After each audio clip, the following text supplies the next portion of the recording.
Capítulo 2. El ratón en la leche, 1930. Por algo que mi padre había dicho, Mary Ellis y yo habíamos caído en la cuenta de que nuestro viaje a la casa de la abuela iba a ser un acontecimiento anual. A Mary Alice le entró un buen berrinche. Significaba otra semana de verano lejos de sus amigas, Beverly y Audrey. Además decía que aún no había superado la visita del año pasado. Una noche había tenido una pesadilla sobre el viejo escopeta Chizan incorporándose desde su gran ataúd, y a la noche siguiente soñó que el viejo gato saltaba sobre ella, o por lo menos eso contó. Pero como no teníamos elección, fuimos.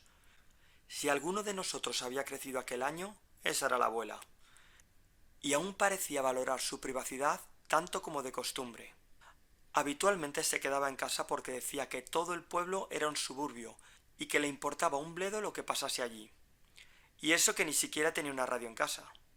Mary Ellis trajo su comba para mantenerse ocupada. Aunque decía que saltar a la comba una sola era el trabajo más solitario del mundo. Yo me llevé conmigo un enorme puzzle para montar. Se suponía que representaba al coronel Charles A. Lindbergh y su aeroplano, el Espíritu de San Luis. No había espacio suficiente para ello en nuestro apartamento de Chicago, pero en verano la abuela desmontaba la estufa que calentaba el cuarto de estar, así que había espacio para abrir una mesa plegable. Una noche, poco después de llegar, yo andaba trabajando en el puzzle y la abuela estaba adormilada en su mecedora. Decía que nunca se quedaba dormida, pero se tenía que despertar para ir a la cama. Más temprano, antes de oscurecer, Mary Ellis había estado saltando a la comba. No había muchas aceras en el pueblo de la abuela, pero sí una línea de hormigón que iba desde su puerta delantera hasta el buzón rústico junto al camino. La abuela y yo habíamos estado escuchando a Mary Ellis. Bueno, ahora viene una canción que la leo primero en inglés para que rime, supongo. Jump said college, jump said Hoover, jump said driver of the furniture mover. Os traduzco la canción al español. Salta, dice college, salta, dice Hoover, salta, dice el conductor de la empresa de mudanzas. Y la favorita de Mary Ellis. Y otra canción más. I had a letter from Nellie, and what do you think it said? Nellie had a baby, and its hair was red. Now how many hairs were on that head? 1, 2, 3. Os lo traduzco también. Tengo una carta de Nellie. ¿Y qué dirías que me cuenta? Nellie tiene un bebé y su pelo es rojizo. ¿Pero cuántos pelos tiene su cabeza? 1, 2, 3. Cuando llegó a 180, la abuela la llamó adentro. Así que ahora Mary Ellis andaba en alguna parte de la casa enfurruñada. La respiración de la abuela era constante. Sonaba como cuando iba a empezar a roncar. Entonces escuché un caballo pasar al galope. No era algo inusual por allí, pero noté el silencio cuando el caballo se detuvo fuera. Al instante, los talones golpearon los costados y el caballo se fue galopando. Era un sonido que parecía salido de una película de Tom Mix. Yo estaba alcanzando una pieza del puzzle que era todo cielo azul, cuando un destello de luz llenó toda la ventana con voladizo. Entonces una explosión sacudió la casa e hizo saltar mi puzzle. No sonó tan fuerte como aquella vez en que la abuela disparó 2 balas justo allí, en el cuarto de estar, pero lo suficiente para sacarla fuera de su silla. Como si fuese un barco navegando, se dirigió a la puerta delantera. Mary Ellis apareció salida de algún sitio, y ambos buscamos por todas partes a la abuela en la noche. Apenas podías alcanzar a ver un tocón junto al camino. Era el poste que sujetaba el buzón, pero el buzón había desaparecido en varias direcciones. Escuchamos como un trozo de metal se deslizaba cuesta abajo por las tejas del tejado, rebotaba en la canaleta y caía atravesando las hortensias. Alguien a caballo había hecho saltar por los aires el buzón de la abuela. El 4 de julio había terminado, pero aún había cantidad de pirotecnia por ahí. Y esta en concreto no era ninguna carga pequeña. No era un despierta niños ni un torpedo. Quizás podía haber sido obra de un petardo cereza. La abuela plantó sus grandes puños sobre las caderas, y su mandíbula se tensó de una manera familiar. «Cowgirls», dijo, como si aquello lo explicase todo. La abuela dormía en una habitación en la planta baja para evitarse las escaleras. Mary Ellis y yo teníamos nuestras habitaciones arriba. Estaban escasamente amuebladas con armazones de hierro, y un montón de insectos muertos en los alféizares. Una vez me acostumbré al silencio del campo durante la noche, pude dormir bien allí. Pero esa noche no conseguía pegar ojo, recordando el sonido del buzón de la abuela volando hecho añicos. Tenía 10 años, esa edad en que las cosas que explotan captan tu interés, pero me preguntaba quién habría reunido el valor suficiente para hacerle aquello a la abuela. Mis párpados cayeron y de pronto era por la mañana. El olor del desayuno llegaba flotando desde la cocina. Uno tenía que estar a tiempo y en su sitio, pero los desayunos de la abuela merecían la pena. Tortitas y sirope de maíz, jamón frito y patatas y cebolla y de todo, tanto como quisieses. Mary Ellis y yo estábamos en la mesa y la abuela estaba a los fogones dando una vuelta a la última ronda de tortitas cuando apareció una visita en el porche de atrás. Todos miramos. La mosquitera de la puerta la difuminaba, pero era claro que se trataba de la vieja enemiga de la abuela, la señora Effie Wilcox. Esta no se sintió libre de llamar a la puerta. Simplemente se quedó ahí, en la puerta del porche, con su delantal descolorido y sus botas rotas, estrujando sus manos. «¡Señora Dowdell! ¡Yujú!», llamó con voz trágica. La abuela se dio un paseo hasta la puerta. «¿Qué pasa ahora?», dijo a través de la mosquitera de alambre. La señora Wilcox gimió.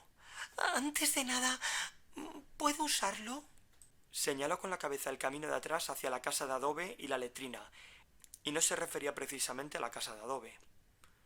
«No te cortes», dijo la abuela. «Toma asiento». Pero la señora Wilcox se quedó ahí, de pie en el porche, retorciendo las manos con ansiedad. «Estoy tan nerviosa, no sé si...». «¿Qué te ha pasado esta vez?», dijo la abuela mostrando el menor interés posible en su voz. La señora Wilcox gimoteó. «Mande a los niños a la cocina para que se lo pueda contar». «Están desayunando», dijo la abuela. «Y son de Chicago, ya lo han oído todo». «Bien, sucedió la pasada noche», dijo la señora Wilcox. «Vinieron a mi casa y arrancaron violentamente ya sabe qué, por los postes, y lo tiraron por todo el jardín trasero». «¿Así que derribaron tu letrina 3 meses antes de Halloween?». Finalmente la abuela estaba intrigada. «¿A dónde vamos a llegar?». «Eso dije yo», respondió la señora Wilcox. «Los nervios no me dejan vivir. Todas las leyes de la civilización se resquebrajan. La vida en el pueblo está empezando a ser demasiado peligrosa. Mi único consuelo es que hay un grupo de oración mañana por la noche, y tengo varias oraciones que quiero hacer». «Pues hazlas», dijo la abuela. Pero la señora Wilcox no podía esperar un minuto más. Salió pitando a toda velocidad del porche camino hacia nuestra letrina. La abuela se instaló en su silla para bañar su última tortita de sirope de maíz. Entonces, una vez más, dijo: «Cow Giles». Inmediatamente Mary Ellis se dejó caer de su silla y se fue hacia afuera. Cuando llegó a la puerta con mosquitera, la abuela dijo: «Yo de ti no usaría esa letrina en toda la mañana». A la mañana siguiente, cuando entré en la cocina, una visión me hizo parar en seco. Detrás de mí, Mary Ellis se detuvo también. Junto a una caja de munición, la vieja Winchester modelo 21 de doble cañón del abuelo Dowdell estaba sobre la mesa de la cocina, junto a un trapo grasiento, como si la abuela fuese a limpiarlo. La simple visión de aquel rifle me provocó un pitido en los oídos. Entonces vi que había alguien, además de la abuela, en la cocina, al otro lado de la puerta. Era un chico enorme, con cara de bruto y ojos estrechos. Su mirada revoloteaba sobre la escopeta. El uniforme que llevaba era todo blanco, a juego con su gorra. En su mano llevaba un soporte de alambre para botellas. Estaba listo para escaparse, pero la abuela le dijo: «Espero tener más suerte con tu leche hoy que con el pasado lote. Encontré un ratón muerto en el pedido de ayer». Los estrechos ojos del chico se ensancharon. «Nah, seguro que no», dijo. «Ten mucho cuidado cuando llames a un cliente mentiroso», declaró la abuela. «He tenido que dar esa leche al gato. Y el ratón también, claro». «Nah», dijo el chico tratando de alcanzar el tirador de la puerta tras de él. Estaba claro que la abuela estaba contando otra de sus trolas. Si hubiese encontrado un ratón en la leche, ya habría explotado de manera similar a como lo hizo aquel buzón. Estaba contando una trola y yo me preguntaba por qué. Y una cosa más, añadió. No necesitaré reparto mañana. Ni leche ni nata. Voy a salir. Voy a salir. Era la primera noticia que teníamos de aquello. Mary Ellis me metió un buen codazo. Estaré fuera esta noche y todo el día de mañana. Y no quiero que la leche se quede fuera, donde se echaría a perder. No pienso pagarla. Me llevo a mis nietos a visitar a mi prima, Leota Shrewsbury. Otra trola, y de las grandes. La abuela saliendo de excursión. ¿Y llevándonos a nosotros con ella? Lo dudo mucho. Ella no hacía cosas que costasen dinero, y nunca le contaba a los demás sus asuntos. Dándose la vuelta desde los fogones, fingió sorpresa al vernos a Mary Ellis y a mí allí, aunque sabíamos que tenía ojos en la parte trasera de su cabeza. Vaya, aquí están mis sobrinos. Nos señaló con la espátula. Son de Chicago. Los gángsters dirigen esta ciudad. Ya sabes, le dijo al chico. Mi nieto está en una banda, así que no te conviene hacerle enojar. Es más malo de lo que aparenta. Yo me quedé ahí en la puerta, bajito y con ojos saltones. Estaba diciendo que yo, Joey Dowdell, era un tipo duro de Chicago, y ese chaval era el doble de grande que yo. Bien podría comerme para el almuerzo. Este es Ernie Cowgill, dijo para finalizar las presentaciones. Echándome una mirada de desprecio, Ernie Cowgill desapareció por la puerta, saliendo del porche con fuertes pisadas. «Abuela», dije con voz ronca, «vas a hacer que me maten». Ella hizo un gesto como restándole importancia.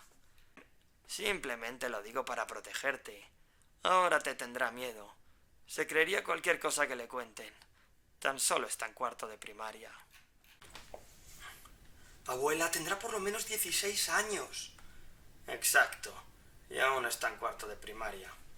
Ese es el enano de los cachorros Cowgill. Tiene 3 hermanos mayores. Todos ellos son una panda de matones.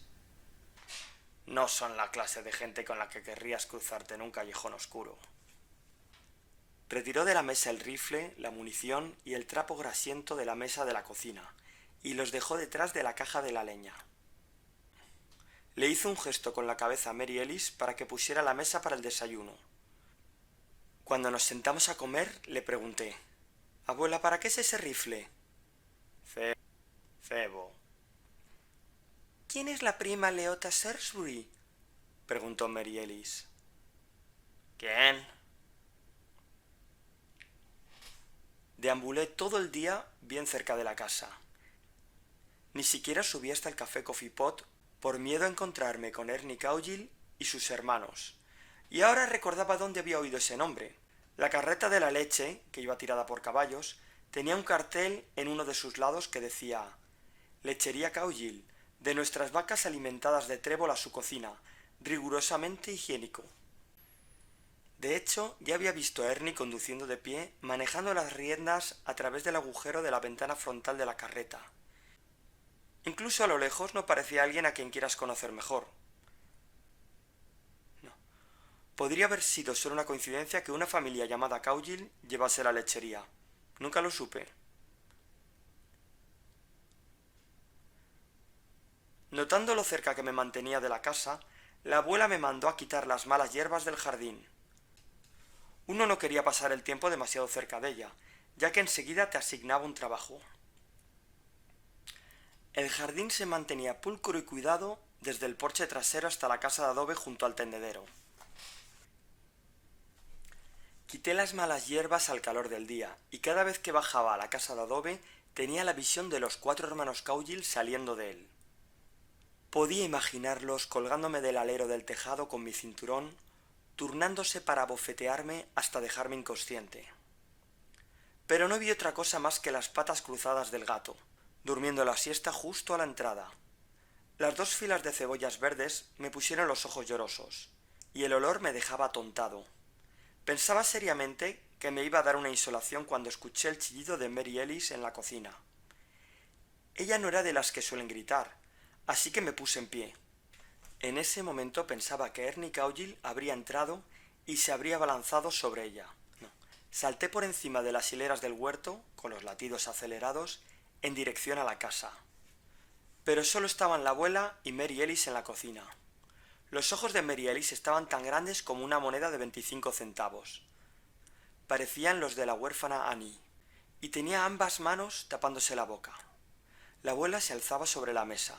Sujetaba bien alto en sus manos una trampa para ratones con un ratón todavía en ella. Un ratón bastante grande.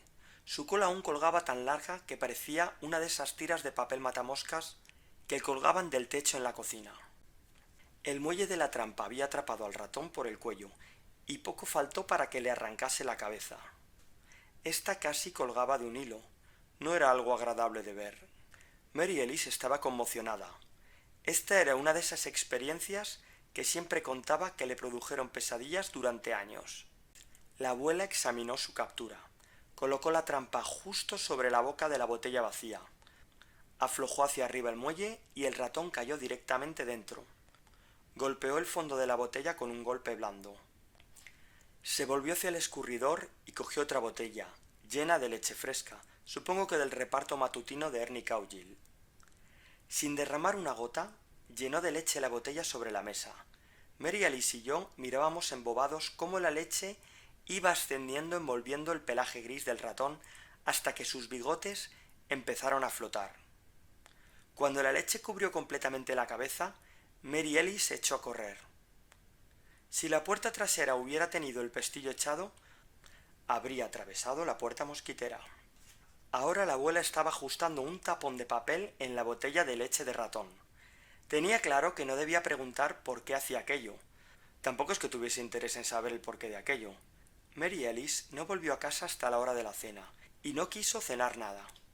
La observé dando vueltas a las judías y el tocino alrededor del plato con el tenedor enorme en su pequeña mano. La abuela comió en abundancia. Después de una gran porción de tarta se retiró de la mesa. «Vamos, adelante, fregad los platos y los ponéis a secar», dijo. Parecía tener prisa, y yo no alcanzaba a ver el porqué, pero por aquel entonces yo no era capaz de prever lo que iba a pasar un instante después. La tarde había terminado, pero la luz iba desapareciendo. La abuela seguía en la cocina después de que nos fuésemos a la sala de estar, pero al coger Mary Ellis su comba para salir afuera, la abuela se giró y dijo: «Esta noche no». Mary Ellis la fulminó con la mirada, pero no dijo nada. Se desplomó sobre el sofá y, una vez allí, no paró quieta. Un rato después se fue hacia las escaleras para subir arriba. Se había traído un libro llamado La escalera escondida, de Caroline King, y le gustaba leer en la cama. «Esta noche no», dijo la abuela. Se sentó a descansar en su mecedora con su cesta de coser a los pies. No hacía bordados muy sofisticados, pero remendaba lo que fuese. Mary Ellis vino para apoyarse en mí mientras trabajaba en el coronel Lindenberg. Cuando se hizo tan oscuro que no podía ver el puzzle, fui a encender la lámpara y la abuela dijo: «Esta noche no». Para entonces ya debíamos intuir que algo malo nos esperaba. «Cierra la puerta delantera», le dijo la abuela a Mary Ellis, la cual era ya solo una figura tan gris como el ratón cuando fue a cerrarla. «Y echa el pestillo», dijo la abuela, la cual jamás cerraba con cerrojo las puertas. Ahora los tres éramos simples contornos en el oscuro recibidor. Algún tipo de plan estaba en marcha. Mary Ellis se recostó sobre el sofá. Todos estábamos esperando que pasase algo. Estaba todo completamente oscuro. Podía imaginar cómo se veía la casa desde fuera, cerrada, sin una luz en la parte de arriba ni en la de abajo. Todos nosotros fuera, visitando a la prima Leota Shrewsbury, la cual no existía. Pasó media hora. La abuela habló espabilándonos de nuevo. «Podríamos contar historias de miedo», dijo. «Esta noche no», dijo Mary Ellis con una voz apagada. Más tarde, mucho más tarde, oímos algo. Las hortensias al otro lado de la ventana se balancearon ligeramente. Apenas vi la mano de la abuela subir para golpearse la mejilla. No respirábamos para escuchar. Entonces unos pasos en el porche trasero, moviéndose lentamente al principio y luego con mayor confianza. Después de todo no había nadie en casa. Una mano cubrió el pomo de la puerta con mosquitera de la cocina y la encontró cerrada con pestillo. Escuchamos cómo serraban algo, como si una lima comenzara a rebanar los alambres de la mosquitera. La abuela alcanzó algo que tenía abajo, en la cesta de coser. La oscuridad me hacía ver molinillos y destellos. Tan solo conseguí darme cuenta de que la mecedora de la abuela se balanceaba y ella ya no estaba allí. Se encontraba de pie por encima mío. «Manteneos detrás de mí», susurró. La seguí a través de la habitación hasta la cocina. Uno no creería que una mujer de tal peso podría moverse con esa ligereza. Flotaba, y nos movimos como una extraña bestia, grande por delante y pequeña por detrás. Llegamos junto a la entrada de la cocina, y pude escuchar el alboroto de pesados pies ahí dentro, sobre el suelo de arrugado linóleo. La abuela se volvió hacia mí. Delante de mis narices prendió una cerilla de madera con la uña del pulgar. Los hombres encendían una cerilla con una sola mano, pero nunca veías a una mujer hacer aquello.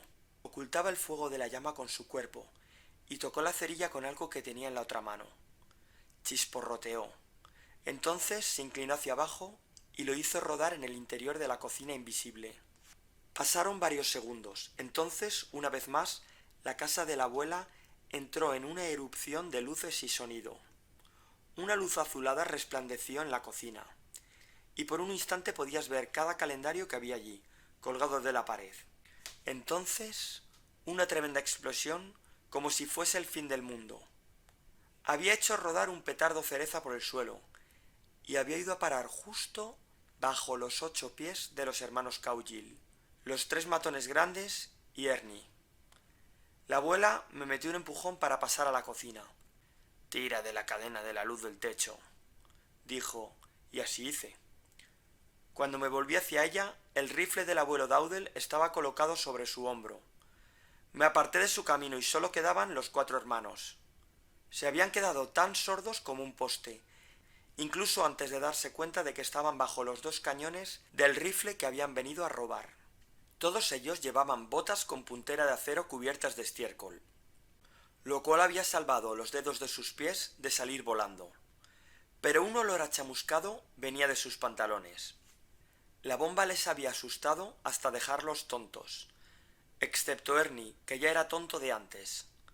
Pero era el único que alcanzaba a hablar. «Estoy muerto», decía. «Estoy muerto, oh sí, estoy muerto». «Ve derecho a la iglesia y traes a su madre y a su padre», me dijo la abuela con brevedad. «¿Qué iglesia?» «Pentecostal», dijo ella. «Ve por el camino del almacén de madera y date prisa. Tengo un dedo índice de lo más impaciente». «Estoy muerto», dijo Ernie. Corrí como el viento por el pueblo en la noche. Esprinté a toda velocidad más allá de la manzana de negocios y a través de las vías por la estación hacia el almacén de madera. Entonces empecé a escuchar un canto con ritmo de ragtime acompañado de panderetas. Bueno, ahora viene una canción que la traduzco al español, ¿vale? No va a rimar. «Límpiame de lo que he sido y tiéndeme para que me seque. Purifícame de pensamiento y obra, para que pueda residir en las alturas». La iglesia no era mayor que un colegio de una sola habitación, pero parecía lleno hasta la bandera. La barra de fuera estaba repleta de caballos atados a carretas. Una de las carretas era la de la lechería de los Cowgills. La luz y la música brotaron de la puerta abierta. Me quedé en esta recordando que no tenía ni idea del aspecto que tenían la madre y el padre de los Cowgills. Además, lo único que alcanzaba a ver eran las cabezas de espaldas. Entonces la suerte me sonrió. La señora Effie Wilcox estaba sentada en el extremo de uno de los bancos de la iglesia. La reconocí por el sombrero. Sus manos se encontraban por encima de su cabeza, balanceándolas en el aire, y estaba cantando con el resto. Leo la canción en español. «Llévate al diablo de mi alma, átale a un árbol, déjame alzarme en los cielos, que yo moraré contigo. Avancé furtivamente hacia el pasillo, con la respiración pesada. Cada minuto contaba, y no sabía cuánto duraría aquel salmo. Parecía tener un montón de versos. Leo otro verso en español. Odia el pecado, pero ama al pecador. Aunque déjale sentir la vara, elévame como un niño pequeño, que yo moraré con... Le di un toque en el hombro a la señora Wilcox. Se movió bruscamente. ¡Milagro!, vociferó. El primer Dowdle visto en la casa del Señor. ¡Aleluya! Hemos cosechado otro pecador. Escuche, señora Wilcox, le dije con urgencia al oído. ¿Dónde están los Cowgills? Se trata de algo importante. ¿Los Cowgills?, dijo. Pues están justo aquí, al lado mío. ¿Dónde van a estar si no? Han sido salvados, y ahora tú... Escuche, señora Wilcox, la abuela ha detonado un petardo cereza sobre sus 4 chicos. Ahora los tiene arrinconados, encañonándoles con la escopeta. La boca de la señora Wilcox se abrió en un grito silencioso. Poco después, los 4, el señor y la señora Cowgill, la señora Wilcox y yo, íbamos en la bamboleante carreta de la leche tras un caballo al galope. No hay asientos en una carreta de leche, así que nos agarramos a los lados y entre nosotros. Para alguien a quien los nervios no le dejaban vivir, la señora Wilcox soportó el viaje de pie bastante bien.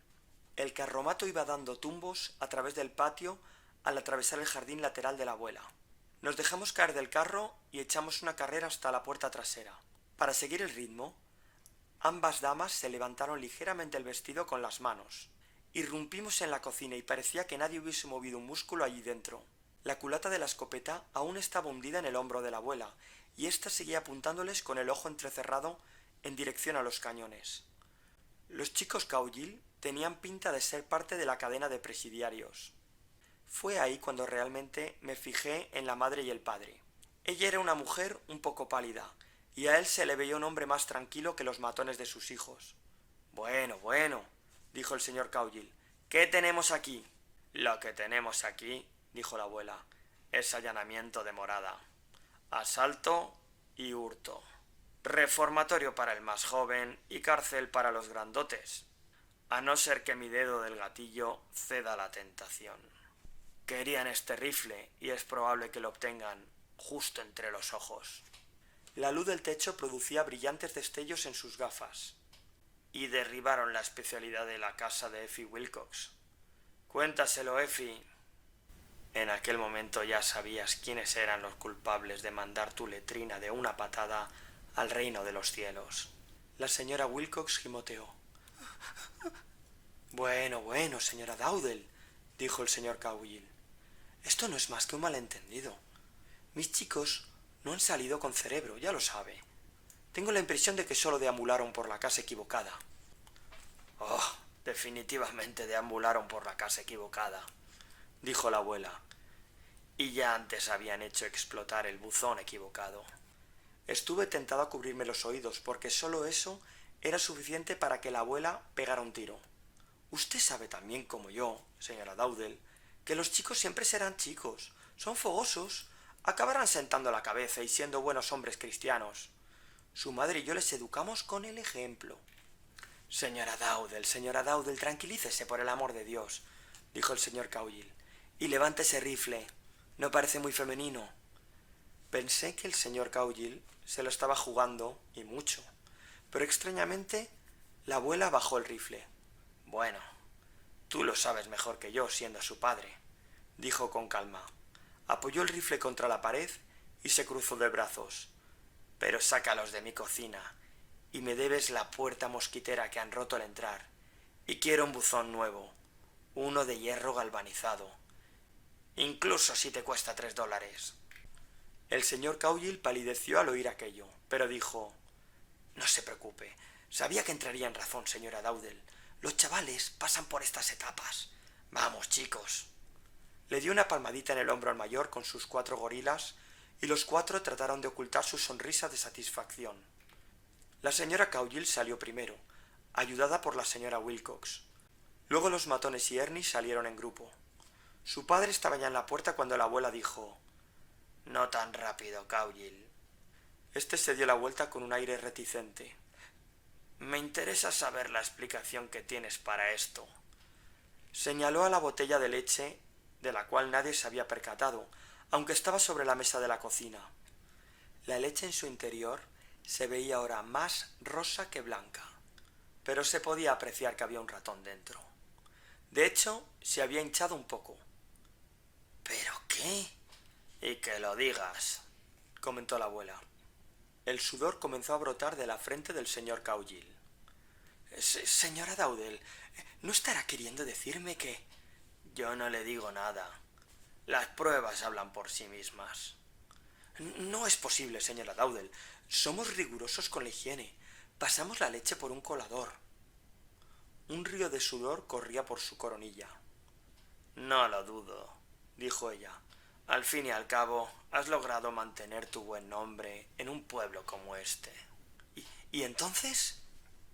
Un puñado de chavales despreciables que saquean el pueblo cada noche perfectamente pueden meter un ratón en la leche justo antes de entregarle en mi puerta. Tus chicos mayores son perfectamente capaces de incitar a Ernie a hacer algo así. No es que sea muy listo, que digamos. Después de todo, hicieron volar mi buzón, y Effie Wilcox tiene que usar mi letrina. Gamberros como los tuyos, que acosan a dos viudas indefensas como Effie y yo mismas, pueden fácilmente cometer cualquier tipo de travesuras. Muchos más ratones en la leche y tus clientes empezarán a tener sus propias vacas de nuevo. El señor Cowgill se hizo pequeño. Su boca seca estaba sin habla y había miedo en sus ojos, un miedo brutal.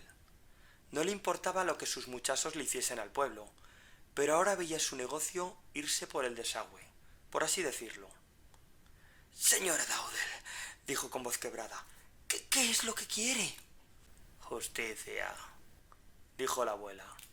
Se hizo una pausa entre ellos dos. La abuela y el señor Cowgill parecieron tener un momento de completo entendimiento. Entonces él dijo: ¿Y qué debo usar? Ella señaló hacia la cocina, donde el fregadero. En su vida terrenal, el abuelo Dowdell solía afeitarse sobre aquel fregadero. El espejo estaba aún ahí colgado, y junto a él un largo cuero para afilar navajas, con el que solía sacar filo a la cuchilla de su navaja de afeitar. El señor Cowgill se acercó lentamente a la mesa de la cocina y sacó el afilador de cuero de la pared. Después se marchó. La abuela y yo nos quedamos a la entrada mirando. Estaba oscuro ahí fuera, pero se podían apreciar las torpes siluetas de los chavales Cowgill aguardando junto al carro de la leche, esperando a su padre. No tuvieron que esperar mucho. «Poneos en fila de mayor a menor», gritó chasqueando el largo afilador de cuero sobre su cabeza. Entonces les metió una somanta de azotes a todos y cada uno de ellos. Chillaban como cerdos en una matanza, mientras la señora Cowgill se lamentaba desde el carromato. Fue cogiéndoles por el brazo de uno en uno y cantándoles las 40. Notabas cuando le tocaba a Ernie, porque una vacilante voz gritaba: «¡Estoy muerto!». Al fin la carreta se fue alejando ruidosamente del patio. La abuela se quedó en la puerta mientras todo se sumía en un mar de paz. Parecía como si los chasquidos del cuero afilador contra los traseros de los matones permaneciesen en el aire de la noche. Mary Alice se unió a nosotros. Ella se había esfumado cuando vio a la abuela agarrar el rifle. Era un poco mayor ahora, un poco más sabia. Después la que regresó por el sendero fue la señora Wilcox. Podías ver la figura de su sombrero balanceándose en la oscuridad. Había hecho una parada en nuestra letrina de camino a casa. «Buenas noches», gritó cruzando el patio. «Buenas noches, Effie», gritó la abuela a su peor enemiga. Entonces se dio media vuelta en la puerta y pude ver su cara. Costaba encontrar algún tipo de expresión, pero era una mirada que empezaba a conocer. Parecía estar muy satisfecha con la forma en que las cosas se habían desarrollado, y había devuelto la ley y el orden al pueblo que afirmaba no importarle un bledo.